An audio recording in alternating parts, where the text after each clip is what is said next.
Hi all, எல்லோரும் எப்படி இருக்கீங்க? இன்றைக்கி வீட்டுக்கு சித்தி பசங்கள்லாம் வர்றாங்க. ஸோ வீட்டில் வந்து ஒரு சின்னதாக விருந்து கொடுக்கலாம்னு பிளான் பண்ணோம். தீபாவளி வேறு வருது இல்லையா, அதனால் தீபாவளி விருந்து மாதிரி பண்ணிடலாம் அப்படின்னு பிளான் பண்ணியிருக்கோம். வாங்க என்னென்ன இன்றைக்கி மெனுன்றதை பார்க்கலாம். நம்மளுடைய சப்ஸ்கிரைபர் அனைவருக்கும் இனிய தீபாவளி நல்வாழ்த்துக்கள். நீங்களும் எங்களை மாதிரி வீட்டில் இனிமையாக தீபாவளியை கொண்டாடுங்க, சேஃபாக கொண்டாடுங்க, பட்டாசுலாம் சேஃபாக வெடிங்க. மார்னிங்கே வந்து இட்லிக்கு கறி குழம்பு வச்சாச்சு. பாருங்கள், சூடான எலும்பு குழம்பு ரெடி ஆயிடுச்சு. இது மதுரை ஸ்டைல் எலும்பு குழம்பு. பாருங்கள், எலும்பு நல்லா வெந்துருச்சு. இந்த ரெசிபி வேணுமா கமெண்டில் பண்ணுங்கள், ரெசிபி செஞ்சு போடுறேன். சுட சுட இட்லி எலும்பு குழம்பு வச்சு சாப்பிட போகிறோம்.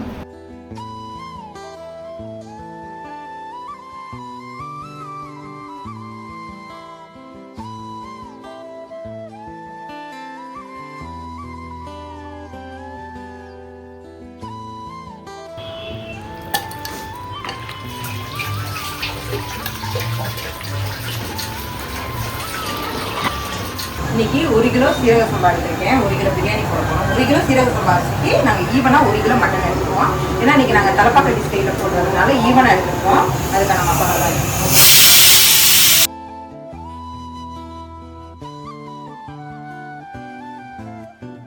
பிரியாணி தாளிக்க போகிறோம். நான் எப்போவுமே தாளிக்கிறதுக்கு பியூர் கடலில் மட்டும் தான் யூஸ் பண்ணுவேன். நெய் வந்து நான் லாஸ்ட்டாக தான் போடுவேன். நெய் முதலே போட்டோம்னா நெய் ஒரு மாதிரி முழுகின வாசம் வந்துடும். ஒரு பட்டை,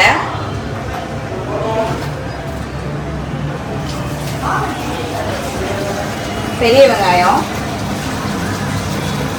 வெங்காயம் நல்லா கோல்டன் ப்ரௌன் கலரில் வதங்குற வரைக்கும் நம்ம வதக்கி விட்டுருவோம்.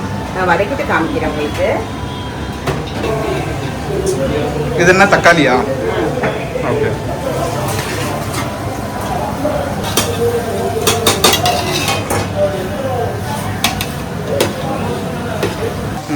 பிரியாணியை தாளிக்க ஆரம்பிச்சதுக்கு அப்புறமும் அரிசியை ஊற வச்சோம்னா நம்ம அந்த பக்குவம் கரெக்டாக இருக்கும்.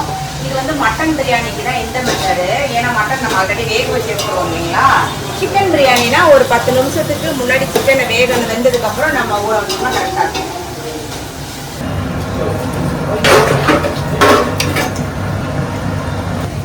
இது நம்ம வீட்டில் அரைச்ச மதுரை டு மதுரை கிச்சன் சேனலோட பிரியாணி மசாலா.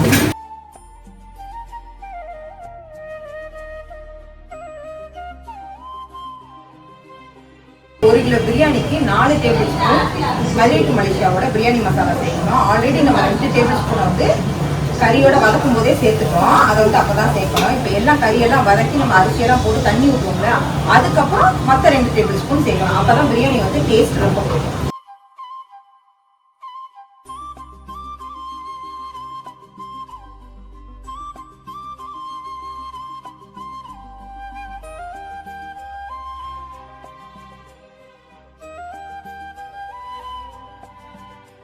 பிரியாணி வந்து நம்ம தம் போட்டிருக்கோம். இது நாட்டுக்கோழி வறுவலுக்கு தாளிப்பு ஜாமான்லாம் போட்டுட்டு வெங்காயத்தை இந்த மாதிரி நல்லா பொன்னிறமாக வச்சுருக்கணும். மசாலா சேர்த்துக்கலாம். நம்ம வீட்டில் அரைச்ச குழம்பு பொடி,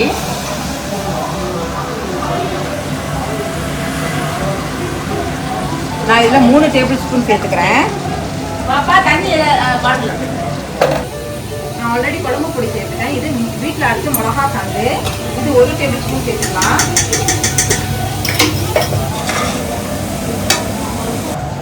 சிக்கன் கிரேவியும் ரெடி ஆயிடுச்சு. விசில் போனதுக்கப்புறம் நம்ம ஓப்பன் பண்ணி பார்க்கலாம்.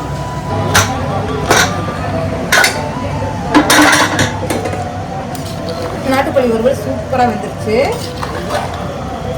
பாருங்க. இப்போ கொஞ்சம் தண்ணி வற்ற விட்டு வறுத்து எடுத்துக்கலாம். இப்போ நான் வறுவல் மசாலா சேர்க்க போகிறேன்.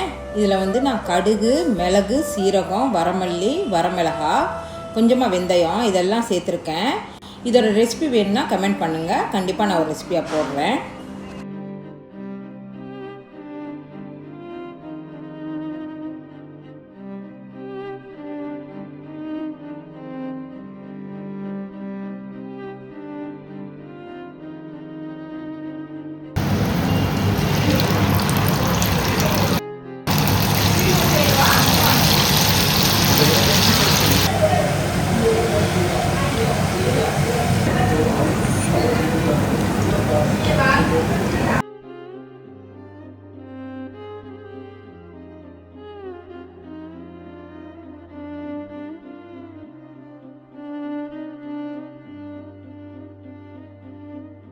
அவ்வளோதான், எல்லா டிஷ்ஷுமே ரொம்ப அருமையாக வந்துருந்துச்சு. மட்டன் பிரியாணி, நாட்டுக்கோழி வறுவல், 65, ஆனியன் ரைத்தா செம்மையாக இருந்தது. இதே மாதிரி நெக்ஸ்ட் ஒரு சூப்பரான விருந்து வீடியோவில் பார்க்கலாம்.